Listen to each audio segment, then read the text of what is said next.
February 26, 1959. A search party trudges through waist-deep snow in the Soviet Ural Mountains, desperately looking for 9 missing hikers. They've been searching for days across an area so remote, so unforgiving, that the indigenous Monsa people gave it a name that translates to one simple, chilling phrase, Dead Mountain. When Mikhail Sharavin finally spots the tent on the mountainside, his blood runs cold. Not because of what he sees, but because of what it means. The tent is half collapsed under snow, but that's not the disturbing part.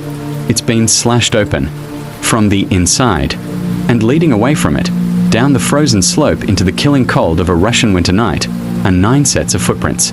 Footprints made by people wearing only socks, some wearing a single shoe, some wearing nothing at all on their feet, in temperatures that drop to 50 degrees below 0 Fahrenheit inside the tent. Every single pair of boots, all their winter coats, their food, their maps, everything they needed to survive, neatly stacked, as if they'd simply gotten up to step outside for fresh air, except they'd cut their way out with knives in a frenzy of terror. The question that has haunted investigators, scientists, and amateur detectives for over 60 years is breathtakingly simple and impossibly complex. What could make 9 experienced hikers, experts in surviving the brutal Russian winter, commit what amounts to collective suicide? What force could be so terrifying that certain death by freezing seemed like the better option? The answer, when the bodies were finally found, would be so bizarre, so physically impossible according to forensic science, that it would spawn one of the greatest unsolved mysteries of the 20th century. Because this wasn't just about people freezing to death. What happened to 4 of those hikers defies the laws of physics as we understand them. Let me take you back to where it all began. Because to understand the impossibility of their deaths, you first need to understand exactly who these people were. January 23, 1959. 10 young people board a train in Sverdlovsk, now called Yekaterinburg, heading into the wilderness with dreams of adventure and the confidence that comes with expertise. This wasn't a group of naive tourists. These were serious athletes, seasoned mountaineers who had conquered difficult terrain before. Leading them was Igor Dyatlov, just 23 years old but already respected as one of the best expedition leaders at the Ural Polytechnical Institute, an engineering student with a methodical mind and years of winter hiking experience, the kind of person who triple-checks equipment and plans for every contingency. His team consisted of 8 other students and one 38-year-old sports instructor named Semyon Zolotaryov. Most were in their early 20s, but don't let their youth fool you. These were people who understood that the Ural Mountains in winter don't forgive mistakes. They'd trained for this. They'd prepared for this. They were attempting a Category 3 trek, the highest difficulty rating possible during the Russian winter. You don't attempt that unless you know exactly what you're doing. For the first few days, everything went exactly according to plan. Their diary entries from those early days paint a picture of camaraderie and high spirits. Songs around campfires, jokes about the cold, the mundane details of travel through small towns with names like Sirov and Ivdel. On January 26th, they reached a village called Vijay. They sent their last messages to friends and family. Letters filled with excitement about reaching Mount Otorten, their destination. Then they disappeared into the white wilderness. But here's where fate intervened in the strangest way. On January 28th, 5 days into the journey, a student named Yuri Yudin woke up in agony. His sciatica, a painful nerve condition, had flared up so severely that he couldn't continue. The decision was agonizing. This was the trek he'd trained for, prepared for, dreamed about. But Igor Dyatlov, being the responsible leader he was, insisted Yudin turn back. It was the right call. The only call, really. Yuri Yudin would be the only one of the 10 who would ever see civilization again. As he made his painful journey back, his 9 friends continued forward. He never saw them alive again. For the rest of his life, more than 50 years, Yudin would be haunted by that decision. But he would also become the keeper of their memory, the one person who could tell the world about the kind of people they really were. Not victims, not fools, but experienced, capable hikers who knew exactly what they were doing right up until something went catastrophically. Impossibly wrong. By January 31st, the remaining 9 had reached the edge of the highland area. They were following textbook procedure, caching extra food and equipment in a wooded valley so they could travel lighter for the brutal final ascent. Everything was going perfectly. Too perfectly, as it would turn out. On February 1st, they established their final camp on the eastern slopes of Kholat Syakhl. They cut a trench into the steep, snowy slope to create a level platform for their tent. Standard practice. They prepared dinner. They set up their stove, designed to hang suspended for safety, though it would later be found disassembled on the floor. Forensic analysis would later determine they died 6 to 8 hours after their last meal. They were settling in for what should have been a cold but routine night. The final diary entry is heartbreakingly normal. The last photograph shows them preparing camp, smiling despite the brutal cold. There's no hint of distress, no warning of what's coming, no indication that within hours they would be making the most desperate, irrational decision of their lives, abandoning their only shelter and running half-naked into temperatures that would kill them in minutes. That established normalcy is crucial to understanding this mystery, because whatever happened next, it wasn't the result of poor planning. It wasn't panic from inexperienced hikers getting in over their heads. It was something else, something that struck without warning, something so terrifying that people who understood winter survival better than most chose certain death over facing it. Inside their tent, Igor Dyatlov had told his sports club to expect a telegram by February 12th. When that date passed, people started to worry, but not panic. Experienced hikers know that mountain treks can run long. Equipment breaks. Weather delays plans. A few extra days isn't unusual. But when February 20th arrived with still no word, the worry transformed into dread. Think about that for a moment. These were young people with families, with friends, with futures ahead of them. And they'd simply vanished into one of the most remote, unforgiving landscapes on Earth. The Ural Mountains in winter are a maze of identical white ridges and valleys that stretch for hundreds of miles. Finding 9 people in that vastness isn't just difficult, it's nearly impossible. On February 20th, the official search party was finally organized. Military personnel, police, volunteers, fellow students who knew the area. They spread out across the mountains in what became one of the largest search operations in Soviet history. 4 days, they found nothing. Just endless snow and wind and the kind of cold that makes your lungs ache with every breath. Then, on February 26th, Mikhail Sharavin saw something on a slope. A strange shape under the snow that didn't belong. As he got closer, his heart started pounding because he recognized what it was. The tent. But the relief of finding it lasted only seconds before the true horror became apparent. The tent was partially collapsed, half buried in snow. But its contents were eerily preserved, as if frozen in time. Boots lined up neatly. Food stores untouched. Winter coats folded. Everything you would absolutely need to survive a night in the Urals in February. All there. All abandoned. Then he saw how they'd exited. The tent hadn't been opened through its normal entrance. They'd taken knives and slashed their way out through the canvas itself. Multiple cuts. Desperate, violent cuts.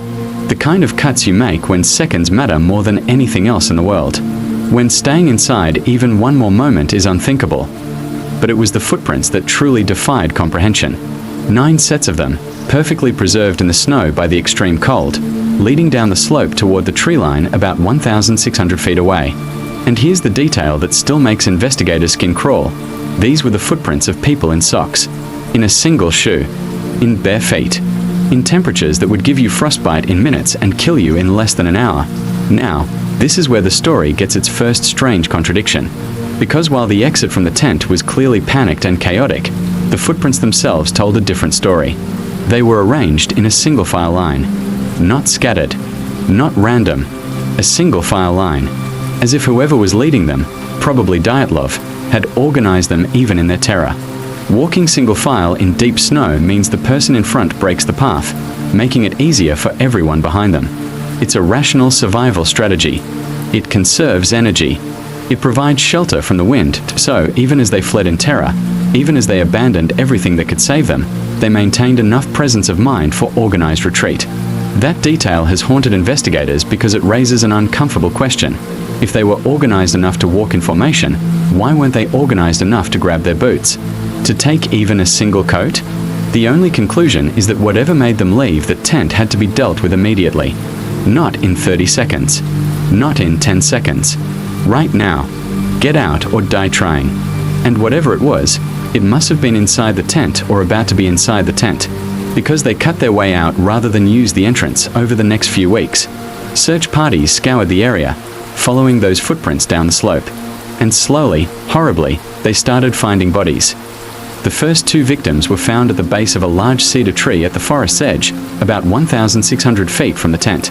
Yuri Krivonishchenko and Yuri Doroshenko. Both were wearing only underwear, nearly naked in the killing cold. And the scene around them told a story of desperate, futile resistance against the inevitable. They tried to start a fire. You could see the evidence, the burned wood, the scorched ground. But it was a pitiful attempt, the kind of fire that maybe gives you a few minutes of warmth before the wind tears it apart. Krivonishchenko's hands showed severe burns. He'd been willing to burn himself just to stay warm a little longer. But that wasn't the most disturbing detail. He'd bitten off a piece of flesh from his own hand. His own hand. Let that sink in for a moment. This was a young man, frozen, dying, in such extreme distress that he'd cannibalized himself. Medical examiners would later attribute both deaths primarily to hypothermia. But the scene suggested something far more desperate than simply lying down to freeze over the next several days. 3 more bodies were found scattered between the cedar tree and the tent. Igor Dyatlov himself, the leader, Zinaida Kolmogorova, Rustam Slobodin. All 3 appeared to have been trying to make their way back to the tent, back to shelter, back to warmth, back to the supplies that could save them. But they'd never made it. The cold had taken them one by one. The medical examiner's report seemed straightforward at first: hypothermia. All 5 victims had frozen to death. And there was a known phenomenon that explained the lack of clothing. It's called paradoxical undressing, and it's one of the cruelest tricks the human body can play on itself. Here's how it works. As your core temperature drops, your body restricts blood flow to your extremities to protect your vital organs. Your hands and feet go numb. Your thinking becomes muddled. But then, in the final stages of hypothermia, something bizarre happens. The muscles that have been restricting your blood vessels suddenly relax. Warm blood rushes back to your skin. And your hypothalamus, the part of your brain that regulates temperature, completely malfunctions. Even though you're freezing to death, you suddenly feel intensely, overwhelmingly hot. People in this state have been found naked in the snow, having torn off all their clothes in a desperate attempt to cool down. They die thinking they're burning up. So case closed, right? A group of hikers got caught in a storm, fled their tent in a panic, and died of exposure, with some experiencing paradoxical undressing. Tragic, but explicable. Except for 3 problems that wouldn't become apparent for another 2 months. First, Rustam Slobodin had a small crack in his skull. Not enough to kill him immediately, but definitely the result of some kind of trauma. Second, when the bodies were examined more closely, investigators noticed something odd about the clothing distribution. Some of the victims were wearing pieces of clothing that clearly belonged to others. Not just shared gear, but clothing that had been deliberately cut and redistributed. Third, and most damningly, for members of the group were still missing. The winter was still too harsh, the snow too deep, for the searches to continue. They would have to wait for the spring thaw to find the final 4 hikers. When they finally did, in May of 1959, the mystery would transform from tragic to impossible, because those 4 bodies would reveal injuries that shouldn't exist, couldn't exist. Injuries that would make the Soviet government immediately classify the entire investigation and declare the case closed, with a conclusion so vague it raised more questions than it answered. Death by unknown compelling force. May 1959. The snow finally melts enough for searchers to access the deeper parts of the forest. About 250 feet past the cedar tree, in a small creek ravine, they find what they'd been dreading: the final 4 bodies. Lyudmila Dubinina, Semyon Zolotaryov, Alexander Kolevatov, and Nikolai Thibeaux-Brignoles. These victims had made it farther than the others. They dug into the ravine, attempting to create shelter. They were wearing more clothing than the first 5, including pieces clearly taken from Krivonishchenko and Doroshenko after those 2 had died at the cedar tree. So they'd been thinking, planning, trying to survive. But none of that had mattered because of what had happened to them before they even left the tent, when the medical examiner, Boris Vozrozdeny, performed the autopsies. He had to read his notes 3 times because they didn't make sense. Couldn't make sense. Nikolai Thibeaux-Brignoles, massive skull fracture. The kind of fracture you see in car accidents or falls from great heights. Except he was lying in a ravine he'd crawled into. Semyon Zolotaryov, multiple fractured ribs on the right side of his chest. Not cracked. Fractured. The force required to break ribs like that is immense. We are talking about the equivalent of a car crash. A fall from a building. Not something that happens from stumbling in the snow. Lyudmila Dubinina, multiple fractured ribs. massive internal trauma. Her chest had been crushed with such force that her heart had hemorrhaged. And then came the detail that would haunt forensic investigators for decades. She was missing her tongue, her eyes, part of her lips, and portions of her facial tissue. Alexander Kolevatov was missing his eyes and eyebrows. Now, here's where the impossible becomes truly impossible. Boris Vozrozdeny was explicit in his report. The force required to inflict the chest and skull trauma was enormous. He compared it directly to car crash victims. But, and this is crucial, there was no external soft tissue damage. No cuts. No bruises on the skin. No tears in the muscle. The bones were crushed internally, but the skin was intact. Think about what that means. To fracture multiple ribs, you need concentrated, immense pressure. But when that kind of force is applied, it leaves marks, bruises, lacerations, imprints of whatever caused the trauma. A car bumper leaves a pattern. A fall leaves scrapes. A beating leaves a very specific pattern of injuries. These bodies had none of that. Their bones were shattered, but their skin was pristine. Vozrozdeny himself stated that the force was too strong to have been caused by human beings. Let me repeat that, too strong for humans, but without any external trauma that would indicate an animal attack or fall. The injuries were internal and catastrophic. It was as if they'd been subjected to an enormous, invisible pressure that crushed them from the inside out. For 60 years, this specific detail has been the central paradox of the Dyatlov Pass Incident. How do you inflict car crash-level trauma without any external wounds? What kind of force can break bones without breaking skin? Every theory, every explanation, every investigation ultimately has to answer this question. And for decades, no one could .as for the missing soft tissue, the eyes, the tongue. Forensic experts suggested natural explanations. Bodies submerged in running water decompose faster. Scavengers typically go for soft tissue first, particularly eyes and lips, which are easy to access. But the tongue bothered people. Tongues are internal. Removing a tongue isn't something that happens from casual scavenging. It requires either extraordinary decay or deliberate action.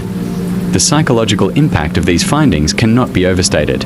2 of the victims' injuries could theoretically be explained by natural processes, but 4 of them had died from massive trauma that shouldn't exist. And the Soviet government's response to these findings would be even more suspicious than the deaths themselves. In May 1959. As soon as the final 4 bodies were discovered and the autopsy reports completed, the Soviet Prosecutor General's office did something extraordinary. They closed the case. Just shut it down. Their official conclusion? The hikers had died from an unknown compelling force. Read that again. Unknown, compelling force. That's not a conclusion. That's an admission of complete bewilderment wrapped in bureaucratic language. It's the equivalent of a detective closing a murder case by writing something bad happened in the final report. But the government didn't stop there. The area around Kholat Syakhl was immediately closed to hikers and expeditions for 3 years. Not 1 year. 3 years. As if whatever had killed those 9 people might still be there. Might still be dangerous. And then came the most damning action of all. The entire investigation file was classified. Stamped secret. Locked away in state archives where it would remain for over 30 years, when the Soviet Union finally collapsed in 1991 and the files were declassified. Researchers rushed to examine them, hoping for answers. What they found was almost as disturbing as the deaths themselves. Critical portions of the file were missing. Just gone. Pages removed. Evidence disappeared. As if someone had gone through and extracted anything that might reveal what actually happened. This is my personal favorite because it's so elegantly weird. It doesn't require any conspiracy. Just physics and bad luck. Here's the idea. The specific shape of Kholat Syakhl, combined with the right wind conditions, created something called infrasound. These are sound waves below the threshold of human hearing, typically under 20 Hz. You can't hear them, but you can feel them. And they can do strange things to the human body and mind. Studies have shown that certain frequencies of infrasound can cause intense anxiety, feelings of dread, nausea, chest pressure, and even hallucinations. It's why some supposedly haunted places turn out to just have weird acoustics. The wind blows through a building in just the right way, creates infrasound, and suddenly people are seeing ghosts and feeling terror for no apparent reason. In the case of the Dyatlov group, the theory suggests that powerful katabatic winds, dense cold air flowing down the mountain slope, hit the ridge just right and created sustained infrasound. The hikers, inside their tent, suddenly experienced overwhelming, sourceless terror, crushing chest pressure, irrational panic, the kind of fear that bypasses your rational mind and triggers pure survival instinct. Cut the tent. Get out. Run. It doesn't matter that you're abandoning your boots and coats because your brain isn't thinking rationally anymore. It's in pure fight or flight mode, and flight is the only option that makes sense. It's compelling. It explains the panic. It explains why experienced hikers would do something so irrational. The problem? It doesn't explain the injuries. Infrasound can make you feel chest pressure, but it can't fracture your ribs. It can cause anxiety, but it can't crack your skull. The 4 victims in the ravine didn't just panic to death. They sustained massive physical trauma that infrasound simply cannot cause. The avalanche theory for decades, this was the obvious answer that didn't work. Avalanches kill people in mountains all the time. They can absolutely cause crush injuries. They explain why people would flee their tent in terror. Obvious answer. Right. Except for 50 years, every expert who looked at the case dismissed it immediately for several reasons. First, the slope wasn't steep enough for a typical avalanche. Avalanches generally require slopes of 30 to 45 degrees. The slope where the tent was pitched was much gentler. Second, there was no avalanche debris. When an avalanche hits, it leaves signs. Disturbed snow patterns, a debris field, chunks of displaced material.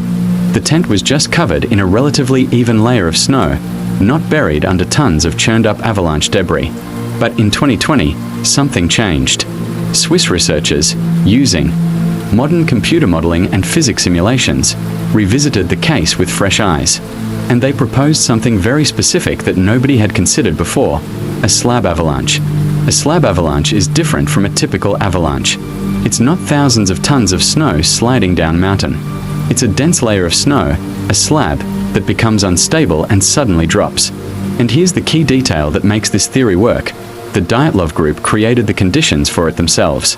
They cut a trench into the slope to make a level platform for their tent. Standard procedure. But that trench disrupted the snow layer. Over the next several hours, katabatic winds funneling over the ridge deposited dense, heavy snow above the tent. A slab formed. And at some point during the night, maybe triggered by movement inside the tent, maybe just from the weight accumulating, that slab collapsed. Picture it. You're lying in your sleeping bag. Suddenly, what feels like several tons of dense, compressed snow drops onto you. It's not a flowing avalanche you can swim through. It's a solid mass that lands on you with focused, concentrated force. If it lands on your chest while you're lying down, it could absolutely fracture ribs without tearing skin. If it hits your head, it could crack your skull. The pressure is enormous but brief, internal but devastating. The shock and terror of that impact explains the immediate evacuation. You don't know if more snow is coming. You don't know if the whole slope is about to come down. You just know that staying in that tent means being buried alive. So you cut your way out in a panic. But here's what makes this theory really work. It explains the injury distribution. Only 4 of the 9 had the severe trauma. Those 4 were probably lying in the part of the tent where the slab hit hardest. The other 5 were either in different positions or managed to avoid the worst of the impact. They all fled, but 4 of them were already badly injured. Ribs fractured. 1 with a crushed chest that was probably hemorrhaging internally. 1 with a skull fracture that was affecting his ability to think and move. They made it to the tree line. The less injured tried to start a fire. The most injured, knowing they couldn't make it back to the tent, dug into the ravine to create shelter from the wind. They stripped the clothing from Krivonischenko and Doroshenko after those 2 died, trying desperately to stay warm. But between the injuries, the cold, and the lack of proper gear, they didn't stand a chance. In 2020, the Russian Prosecutor General's office formally concluded that an avalanche was the cause of death. Case closed. Mystery solved. Except not everyone is convinced. Because this explanation, while scientifically sound, still leaves questions. If it was just an avalanche, a freak natural disaster, why did the Soviet government classify the files? For over 30 years.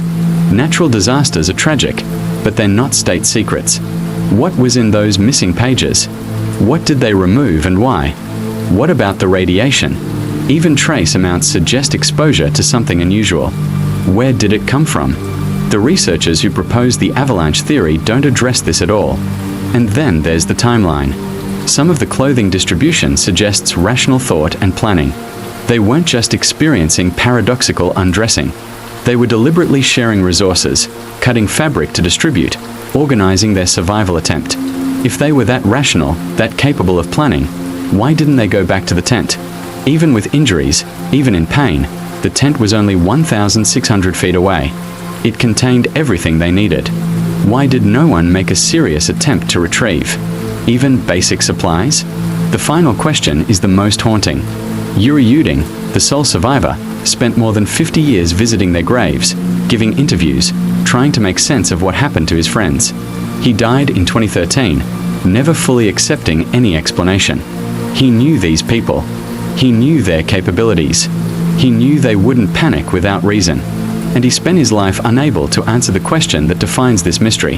What kind of fear makes rational people choose certain death? The Dyatlov Pass Incident has become more than a cold case. It's become a cultural phenomenon.